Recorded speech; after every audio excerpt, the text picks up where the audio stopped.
प्यारे प्यारे विद्यार्थियों, एक बार फिर से आप सभी का स्वागत है एडू स्टडी टॉक्स के परिवार में, जहां होने वाला है मेरे बच्चों आज पार्ट 2 स्फेरिकल लेंसेज। इससे पहले पार्ट 1 स्फेरिकल लेंसेज में हमने कॉन्वेक्स लेंस का फोकस हमने ऑब्टेन किया था, आपने खुद ने, और बहुत शानदार तरीके से आपको समझ में आया।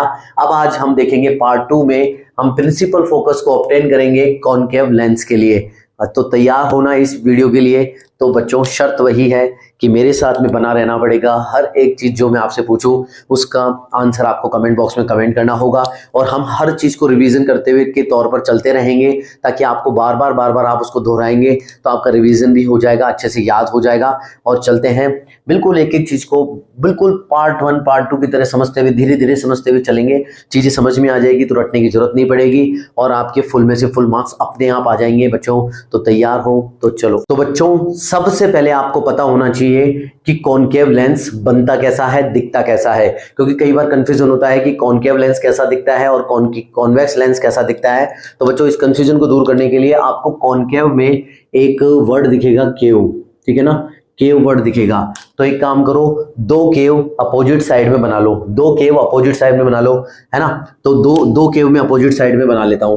कैसी? ऐसी। एक केव मैंने ऐसी बना ली और एक केव इसके अपोजिट साइड में मैंने इस तरीके से बना ली, ठीक है। अब ये केव है कि नहीं है, इधर हम शेर घुस सकता है और इधर भी शेर घुस सकता है, और हमारा शेर क्या है, लाइट की रेज। तो ये रेज घुस सकती है इस तरीके से, तो ये केव हो गई, है ना। अब बताओ, मैंने ये दो जो कर्व्ड सरफेसेस बनाई है, ये दो जो कर्व्ड सरफेसेस बनाई है, मैंने दो ही कर्व्ड सरफेसेस क्यों बनाई है बच्चों? मैंने दो कर्व्ड सरफेसेस इसलिए बनाई है कॉनकेव लेंस में और कॉन्वेक्स लेंस में, क्योंकि बच्चों ये स्फेरिकल लेंसेज होते हैं। कॉनकेव लेंस और कॉन्वेक्स लेंस एक स्फेरिकल लेंस होते हैं, और स्फेरिकल लेंस ऐसे लेंस होते हैं जिनकी दोनों सरफेसेस कर्व्ड होती है या स्फेरिकल होती है।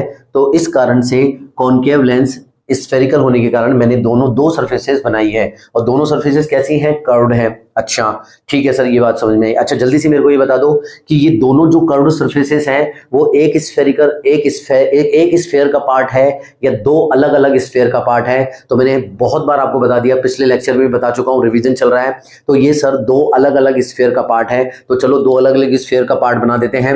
ये देखो, कंफ्यूजन दूर करने के लिए मैं एक ब्लैक, जो हमारी एक ब्लैक सरफेस है, एक ब्लैक कर्व्ड सरफेसेस है, उसको मैं रेड से बना देता हूं, ताकि आपको ये रहे कि ये एक नहीं दो कर्व्ड, दो स्फेयर का पार्ट है, ठीक है ना। एक है रेड कलर के स्फेयर का पार्ट है, रेड कलर के स्फेयर का पार्ट है, और एक ब्लैक कलर के स्फेयर का पार्ट है। तो चलो बना दो, जोड़ दो इनको। एक काम करते हैं, जोड़ दो, बस इस तरीके से हुआ और आप इनको जोड़ दो। जोड़ दिया सर, मैं जोड़ देता हूं, बिल्कुल मेरे प्यारे प्यारे विद्यार्थियों। ये मैंने इसको इस तरीके से जोड़ दो। ये हमारा क्या बन गया है, ये हमारा मिरर बन गया है। तो ये हमारा कौन सा सरफेस है, ये हमारा कर्व्ड सरफेस है, और कॉनकेव, ये हमारा कॉनकेव मिरर बन चुका है, ठीक है। अब इसके कंपोनेंट वगैरह हम देखते हैं, कंपोनेंट वगैरह भी रिवाइज हो जाएंगे। आ जाओ, अब मेरे को एक बात ये बताओ कि ये जो ब्लैक वाला है, अगर इसको मैं कंप्लीट करूं तो ये जिस स्फेयर का पार्ट है वो हमें मिल जाएगा कि नहीं मिल जाएगा? तो चलो इसको एक बार कंप्लीट करके दिखाता हूं मैं आपको, तब यकीन होगा कि वो इसका पार्ट है। एक ये वाला स्फेयर हो गया। चलो दूसरा वाला स्फेयर, इस रेड वाले को कंप्लीट कर देते हैं। चलो इस रेड वाले को मैंने कंप्लीट करा, तो इस तरीके से कोई स्फेयर आया, कोई इस तरीके से स्फेयर आया। अच्छा, तो ये अब समझ में आया ना आपको? अब समझ में आया ना कि ये जो कर्व्ड सरफेस थी वो इस स्फेयर का पार्ट था, और ये वाली जो रेड वाली सरफेस थी वो इस अलग स्फेयर का पार्ट है। तो इसके दो अलग अलग स्फेयर का पार्ट होने के कारण इसके पास दो सेंटर ऑफ कर्वेचर होंगे या नहीं होंगे? सर दो अलग अलग सेंटर ऑफ कर्वेचर होंगे। तो एक सेंटर ऑफ कर्वेचर को मैं एक सेंटर ऑफ कर्वेचर को C1 कह देता हूं, ब्लैक वाले को C1, और रेड वाले के सेंटर ऑफ कर्वेचर को मैं C2 कह देता हूं। कोई दिक्कत नहीं। तो ये हो गए centre of curvature. Centre of curvature क्या होते हैं कि ये जिस स्फेयर का पार्ट है, ये जो कर्व्ड सरफेस है, जिस स्फेयर का पार्ट है उसका जो सेंटर है वही इस कर्व सरफेस का सेंटर ऑफ कर्वेचर कहलाता है। ऐसे ही ये रेड जो जिस स्फीयर का पार्ट है उस स्फीयर का जो सेंटर है वो इस कर्व सरफेस का सेंटर ऑफ कर्वेचर कहलाएगा। ठीक है ना, तो दो इसके सेंटर ऑफ कर्वेचर हो गए। अच्छा ये बताओ प्रिंसिपल एक्सिस क्या होती है? सर प्रिंसिपल एक्सिस वो होती है, एक हॉरिजॉन्टल लाइन होती है, एक इमेजिनरी लाइन होती है जो C1 और C2 को मिला देती है, जो C1 और C2 को मिलाती है। बिल्कुल, तो चलो C1 और C2 को मिला देते हैं। बिल्कुल सीधी लाइन खींच देता हूं और C1 C2 को मिलाने की कोशिश करता हूं, एकदम सीधी लाइन हो जाएगी लगभग। ये हो गई है, ये हमारी जो इमेजिनरी लाइन है, ठीक है ना, यही हमारी क्या कहलाती है मेरे प्यारे प्यारे विद्यार्थियों? यही इमेजिनरी लाइन हमारी कहलाती है प्रिंसिपल एक्सिस। तो इसके ऊपर एक C1 बन गया है और इसके ऊपर हमारा एक C2 बन गया है। कोई दिक्कत कोई परेशानी नहीं है। ओके सर, बिल्कुल बिल्कुल ठीक है।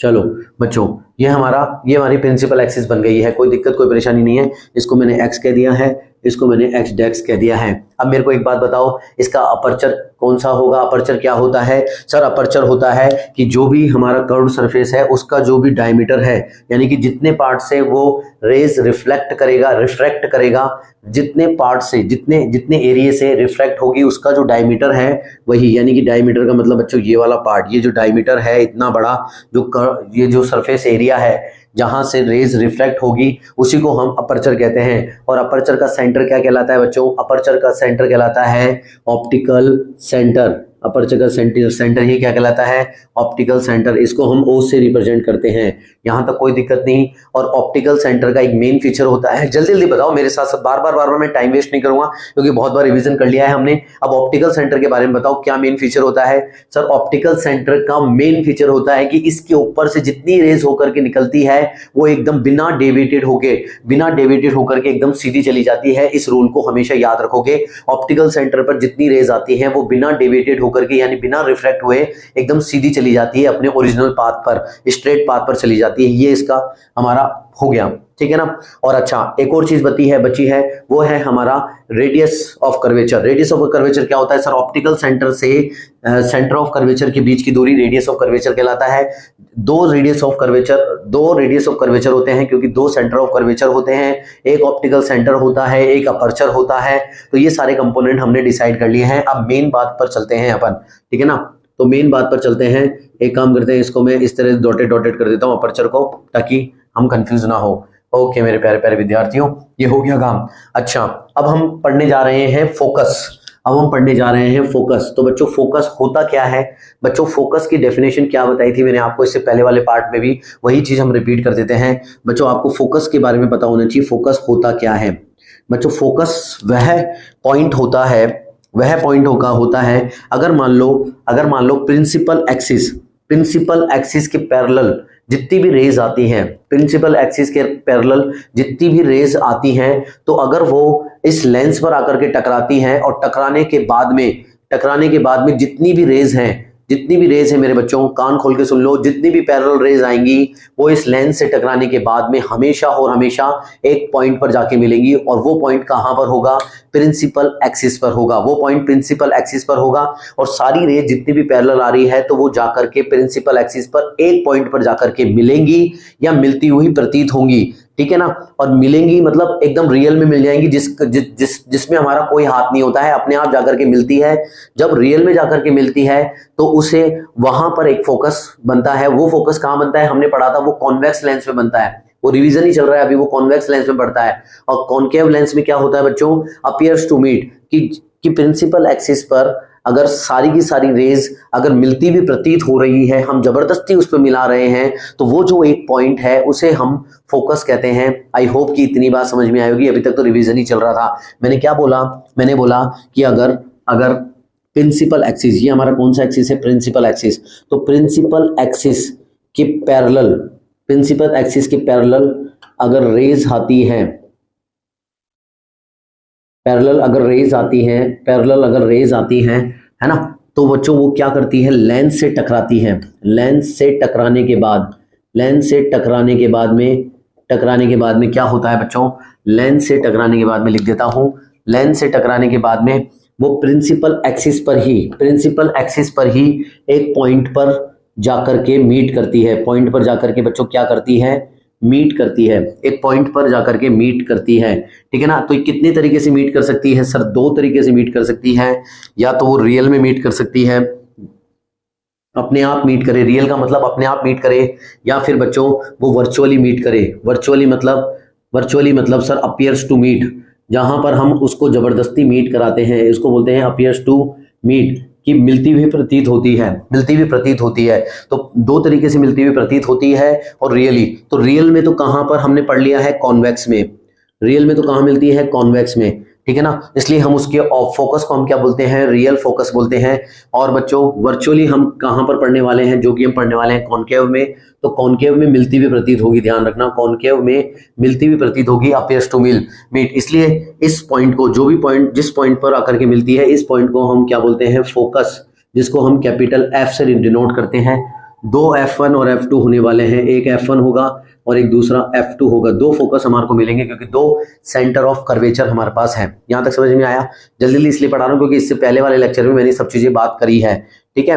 तो इसलिए हम इस फोकस को, क्योंकि ये फोकस हम कॉनकेव में ले रहे हैं और ये वर्चुअल है, इसलिए इस कारण इस फोकस को हम क्या कहते हैं? वर्चुअल, क्योंकि इसमें डायरेक्ट मीट नहीं होती है, इसको हम वर्चुअल कहते हैं। इसको हम वर्चुअल कहते हैं क्योंकि इसमें डायरेक्ट मीट नहीं होता है, फोकस डायरेक्ट मीट नहीं, यहाँ पर जो भी रेज हैं वो डायरेक्ट मीट नहीं होती है, इस कारण से इस फोकस को हम क्या कहते हैं? वर्चुअल फोकस कहते हैं। यहाँ तक कोई दिक्कत, कोई परेशानी नहीं। तो अब हमें सारा काम डायग्राम पे करना है, ठीक है ना। अब देखते हैं बच्चों, अब मैं आपको ये बताता हूँ। देखो इस जो ये लेंस है, ये किसका बना हुआ है बताओ? ये सर एक ग्लास का बना हुआ है। तो मीडियम कौन सा है बच्चों? यहाँ पर मीडियम है ग्लास, ओके। और इस लेंस के बाहर कौन कौन सा मीडियम है सर? इस लेंस के चारों तरफ एयर है, तो यहाँ पर अंदर भी, यहाँ बाहर की तरफ एयर होगी और इधर भी क्या होगी? एयर ही होने वाली है, यानी कि ठीक है ना। इधर की तरफ एयर, अंदर ग्लास में ये अंदर ग्लास मीडियम होगा, बाद में एयर होगी। अच्छा, ग्लास के मुकाबले एयर कैसी है? आपको बता चुका हूं, ग्लास के मुकाबले एयर कैसी है? कम डेंस है, और कम डेंस को रेयरर कहते हैं। तो ये कैसा मीडियम है सर? ये रेयरर मीडियम है। अच्छा, ग्लास कैसा मीडियम होगा? कंपैरेटिवली डेंसर मीडियम होगा। बिल्कुल सर, समझ में आ गया।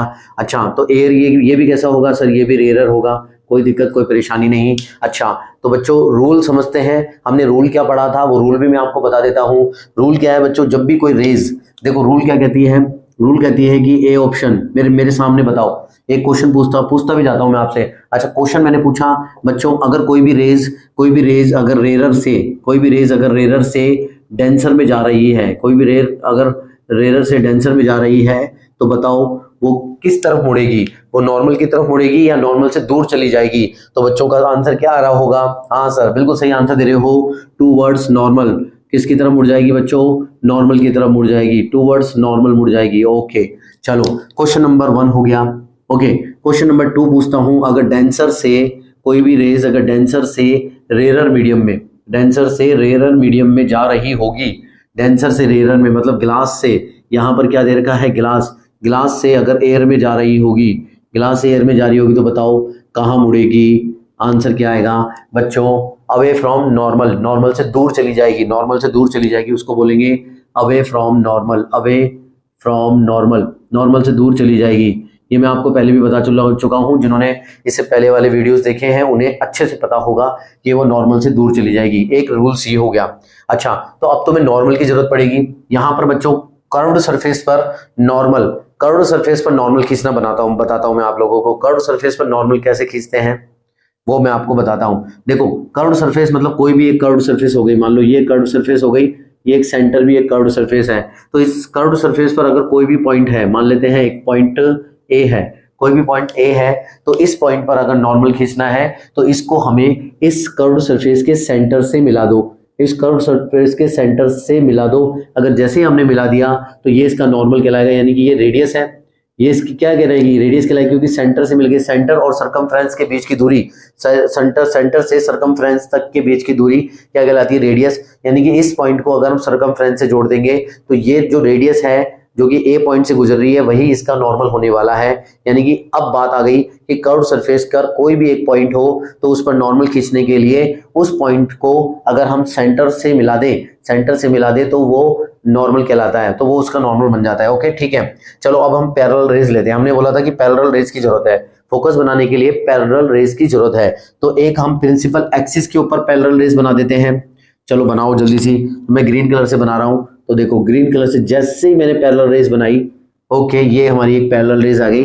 तो बच्चों ये एयर से होती हुई गिलास के ऊपर जाकर के पहुंचती है, क्योंकि यहाँ पर मीडियम चेंज होने वाला है, और जहां पर मीडियम चेंज होने वाला होता है उसे इंटरफेस कहते हैं। और इंटरफेस पर एक पॉइंट होता है, वहां जाकर पर रेस टकरा जाती है। उस पॉइंट पर हम क्या खींचते हैं बच्चों?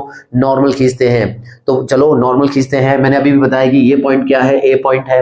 अब इस ए पॉइंट पर, ये एक ए पॉइंट है, कौन सी कर्व सरफेस पे है सर? ये ब्लैक वाली कर्व सरफेस पर है। तो ये ब्लैक वाली किस सर्किल का पार्ट है सर? ये ब्लैक वाली जो है वो सर C1 सर्किल का पार्ट है, इस वाली सर्किल का पार्ट है। अच्छा, तो A को C1 से मिला दूं तो ये नॉर्मल बन जाएगा, अभी भी बताया मैंने। हाँ सर, तो C1 से A पर एक नॉर्मल खींच दो, C से A1 पर एक नॉर्मल खींच देता हूं मैं रेड कलर से खींच देता हूं, नॉर्मल को मैं रेड कलर से बनाता हूं। तो C1 से मैंने A पर एक नॉर्मल खींच दिया। सर खींच दिया कि नहीं खींच दिया? सर ये खींच दिया, ये नॉर्मल है, वो चला गया नॉर्मल, ये रहा, ये रेड कलर वाला। ओके, तो बच्चों ये नॉर्मल हो गया, इस पॉइंट पर नॉर्मल हो गया।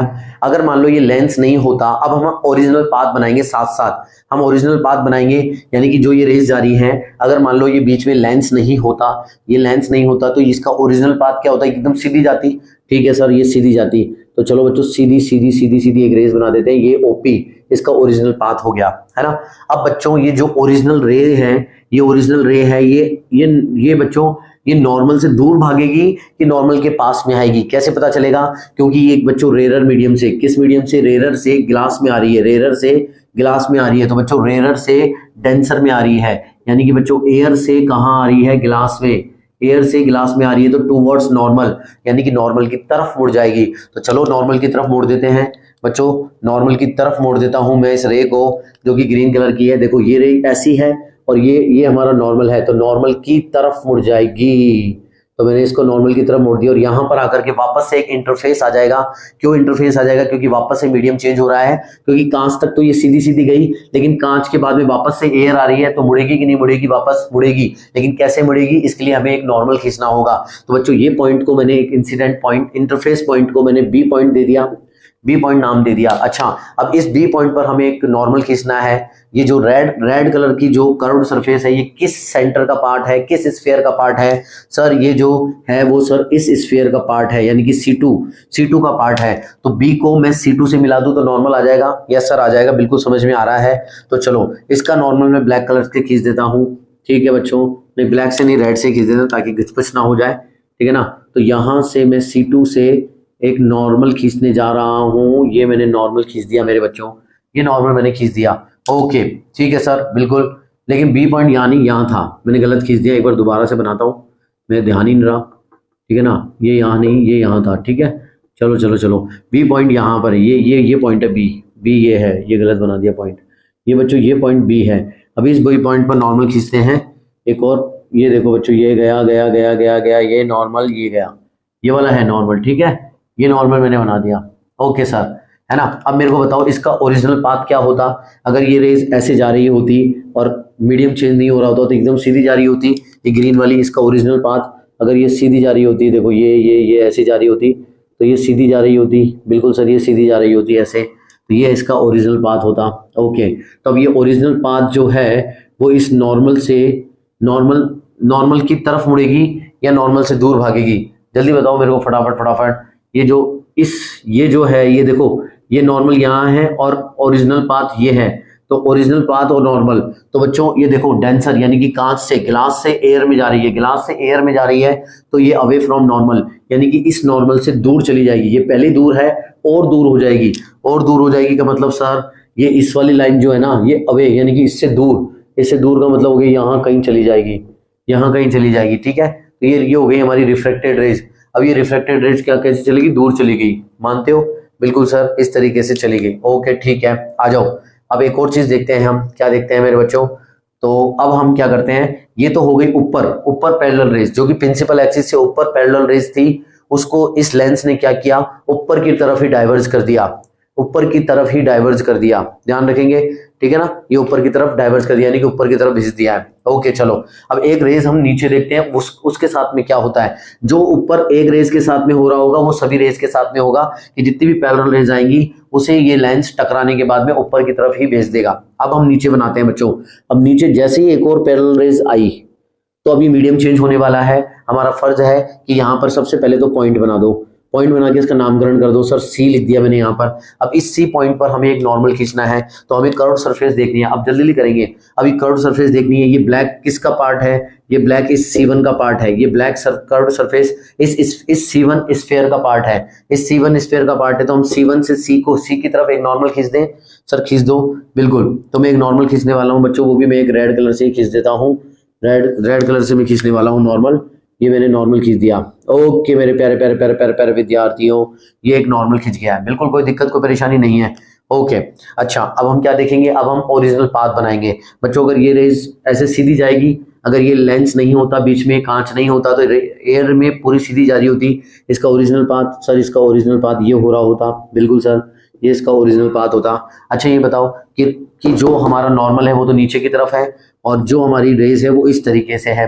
अब ये हमारा कहाँ से कहाँ जा रही है, सर रेयर से एयर से ग्लास में जा रही है, यानी कि टूवर्ड्स नॉर्मल, यानी कि नॉर्मल की तरफ मुड़ जाएगी। तो बच्चों इस रे को हम नॉर्मल की तरफ मोड़ देंगे, यानी कि यहाँ से रेज ट्रेवल करती यहाँ कहीं आकर के, मान लो यहाँ पर आकर के टिकती है, तो हम कह देंगे कि ये पॉइंट कैसा हो गया है, सर एक बार डी हो गया, क्योंकि दोबारा से अब क्या चेंज होने वाला है, मीडियम चेंज होने वाला है। ये मुड़ गई ना, ये देखो नॉर्मल की तरफ मुड़ गई है। अच्छा अब ये जो डी पॉइंट है, वैसे यहाँ नहीं बच्चों, यहाँ नहीं मिलेगी, ये तो इसका ये सरफेस है। मैं आपको बता देता हूँ ये कहाँ मिलेगी, ये आगे के सरफेस से मिलेगी, यानी कि इस तरीके से आप देखिएगा, इस तरीके से ये यहाँ जा करके यहाँ कहीं मिलेगी, इस पॉइंट पर मिल जाएगी। ठीक है, इस पॉइंट को हम क्या दे देंगे बच्चों, डी पॉइंट दे देंगे। इस पॉइंट को हम डी पॉइंट नाम दे देंगे, दे दिया। ओके समझने की जरूरत है। देखो इस छोटे से व्हाइट बोर्ड पर मेरे को सब कुछ लिखना है, तो आपको नजरें गड़ा करके देखना ही पड़ेगा, तभी समझ में आएगा। और ये रिवीजन के तौर पे है, क्योंकि कॉन्वेक्स हमने समझ ही लिया था, तो कॉनकेव आसानी से समझ में आ जाएगा। आ जाओ, अब यहाँ पर इस पॉइंट पर हम क्या करने वाले हैं बच्चों, अब इस पॉइंट पर वापस से नॉर्मल खींचेंगे। ये रेड स्फीयर का पार्ट है, ये रेड स्फीयर का पार्ट है, तो C2 से मिला देंगे, कोई दिक्कत कोई परेशानी, क्योंकि रेड पर आकर के आया है। तो ये रेड किस कर्व सरफेस का पार्ट है, ये इस C2 का पार्ट है। तो C2 से नॉर्मल खींच दो। C2 से मैंने नॉर्मल खींच दिया, तो सर C2 से एक लाइन मिला दी मैंने, खींच दी, तो ये लाइन मैंने C2 से खींच दी, ये इसका नॉर्मल हो गया। अगर ये रेज अगर सीधी जा रही होती, मान लो ये रेज जो है अगर सीधी जा रही होती, तो इसका ओरिजिनल पाथ सर कुछ इस तरीके से होता, ओरिजिनल पाथ बिल्कुल सर इस तरीके से होता। अच्छा अब मेरे को जल्दी से बता दो कि नॉर्मल कहाँ है बच्चों। देखो नॉर्मल तो ये रहा, नॉर्मल कैसा रहा, नॉर्मल ये रहा, और हमारी जो ओरिजिनल लाइन है वो देखो इस तरफ है। अब ये बोल रहा है कि ये अवे फ्रॉम नॉर्मल निकल जाएगी। अगर डेंसर मीडियम यानी कि ग्लास से एयर में जा रही है, तो ये इससे दूर चली जाएगी। किससे, ये जो नॉर्मल है उससे दूर चली जाएगी, ये वाली लाइन, ठीक है ना, ये जो हमने बनाई है ना, ये वाली देखो, ये जो ओरिजिनल पाथ है, तो इस नॉर्मल से दूर की तरफ भेज दो, यानी कि इससे दूर की तरफ जाएगी, तो ये वापस से डाइवर्स हो जाएगी, तो यहाँ कुछ इस तरीके से चली जाएगी। देखो ये कुछ इस तरीके से चली जाएगी नहीं चली जाएगी, बिल्कुल। तो एक डाइवर्स रेस ये हो गई, ठीक है ना, और एक वॉली हो गई, एक ये हो गई। अब ये दोनों रेस जो है वो डाइवर्स है, यानी कि ये ऊपर की तरफ जा रही है और ये वाली रेस नीचे की तरफ जा रही है, तो ये कभी भी नहीं मिलेगी। डाइवर्स रेस कभी भी नहीं मिलती है, डाइवर्स रेस रियल में कभी भी नहीं मिलती है, लेकिन हमें मिलानी है, हमें इमेज बनानी है, हमें फोकस बनाना है। तो हम क्या करेंगे, इसको पीछे की तरफ खींच देंगे। चलो पीछे की तरफ खींचने की कोशिश करते हैं बच्चों। जैसे ही मैंने इसको पीछे की तरफ खींचा, ये वाली रेस देखो, ये हमारी जो रेस थी, ये वाली रेस को जैसे ही मैं पीछे की तरफ खींचता हूँ पकड़ करके, तो ये देखो ये कुछ इस तरीके से यहाँ पर आकर के मिलती है। इस पॉइंट को मैं क्या कह देता हूँ, फोकस पॉइंट, क्योंकि हमने कहा था इस पॉइंट को मैं क्या नाम दूंगा, फोकस पॉइंट, क्योंकि हमने कहा था कि जितनी भी रेस जो प्रिंसिपल एक्सिस की पैरेलल आएगी, अगर वो मिलती हुई प्रतीत होती है, अगर किसी भी फोकस पॉइंट पर आफ्टर रिफ्रैक्शन, यानी कि लेंस से रिफ्रैक्शन के बाद में कभी भी किसी भी पॉइंट पर आकर के मिलती है, तो वो पॉइंट हमेशा फोकस कहलाता है। प्रिंसिपल एक्सिस पर वो पॉइंट क्या कहलाता है, फोकस कहलाता है। अच्छा एक और रेस थी ये वाली, अब ये वाली रेस यहाँ से गई थी, ठीक है ना, अगर मैं इसको पीछे खींचता हूँ, तो इसको भी जब मैं पीछे खींचता हूँ, तो ये भी इसी पॉइंट पर आकर के मिलती है। तो जितनी भी रेज हैं बच्चों, वो पीछे आकर के इसी पॉइंट पर आकर के मिलती हुई प्रतीत होती है। तो ये पॉइंट क्या कहलाएगा बच्चों, फोकस पॉइंट कहलाएगा, क्योंकि हमने बताया कि जितनी भी जो रेज होंगी, अगर वो पैरेलल होंगी प्रिंसिपल एक्सिस के, तो तो वो डाइवर्स हो जाएंगी, और डाइवर्स होने के बाद में जब उन्हें हम पीछे की तरफ खींचेंगे तो प्रिंसिपल एक्सिस पर एक पॉइंट पर वो आकर के मिलेगी, उसी को हम फोकस पॉइंट कहते हैं। और बच्चों इसमें जो भी रेज आ रही हैं, जो प्रिंसिपल एक्सिस के ऊपर पैरेलल आ रही है वो ऊपर की तरफ डाइवर्स हो जाती है, जो प्रिंसिपल एक्सिस के जो रेज नीचे आ रही हैं पैरेलल, जो नीचे पैरेलल आ रही है वो नीचे की तरफ डाइवर्स हो जाती है। यानी कि कॉन्वेक्स लेंस क्या करता है, जो नीचे पैरेलल रेज हैं उनको नीचे की तरफ डाइवर्स कर देता है। इतनी बातें आप ध्यान में रखेंगे। अब ये फोकस पॉइंट कैसा होता है बच्चों, ये फोकस पॉइंट सर, ये फोकस पॉइंट जो है ये सर वर्चुअल कहलाता है।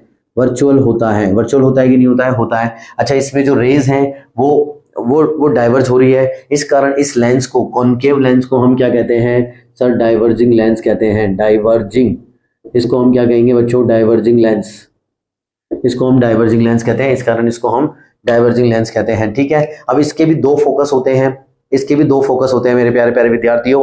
जब रेज इधर से आ रही है तो फोकस इधर ही बनता है, जब फोकस लेफ्ट साइड से यानी कि मेरे लेफ्ट साइड से आ रही है तो फोकस भी उसी साइड बनेगा जिस तरफ से रेज आ रही हैं। ठीक है ना, अगर मान लो उधर हमारा कोई ऑब्जेक्ट रखा हुआ होता तो उधर से जब रेज आती तो उधर की तरफ भी एक और फोकस बनता, और वो फोकस कहाँ बनता बच्चों, यहाँ पर बनता कि नहीं बनता, यहाँ पर बनता। तो इसको मैं F2 कह देता हूँ और इस वाले को मैं F1 कह देता हूँ। ठीक है, अच्छा कोई भी बच्चा ये गच्चा मत खाना कि सर लेंस में तो ऑब्जेक्ट को किधर भी रख सकते हैं। हाँ, आप किधर भी रख सकते हो, आप फ्रीली हो, लेकिन बहुत सारे लोग और हमारी जो सभी लोग कहाँ रखते हैं, हम लेफ्ट पर ही रख के मान के चलते हैं, क्योंकि हम मिरर पे भी वही मानते हैं।